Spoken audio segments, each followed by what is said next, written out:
This is one of two main screens of Predictable, the keyboard screen. Starting from the top left, you can see the history strip in peach. This will display what has most recently been spoken. On the top right, you can see the favorite strip in light blue, which will display phrases from your favorites category. You can edit the phrases within this in the grid edit mode.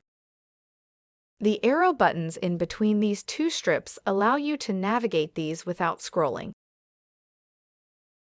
Next is the message window. Text you type will be shown here and can be edited by dragging the cursor. The pale yellow feature keys shown to the right of the message window and at the bottom right of the keyboard can be customized from an exciting range of actions in Settings, Shortcuts, Edit Feature Keys. The default selection is Speak. This will speak the text written in the message window.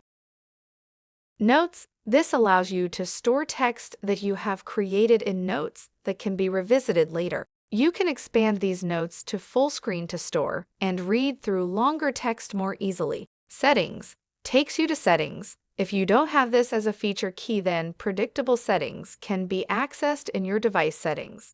Predictable for Start Settings. Delete will delete the last word before the cursor. Delete All will delete all text in the message window. Grid will switch to the grid view. Share. This will bring up the device share sheet and allow you to send your message window text outside of the app. Shortcuts keyboard. This will give you quick access to all shortcut actions available. Emoji keyboard.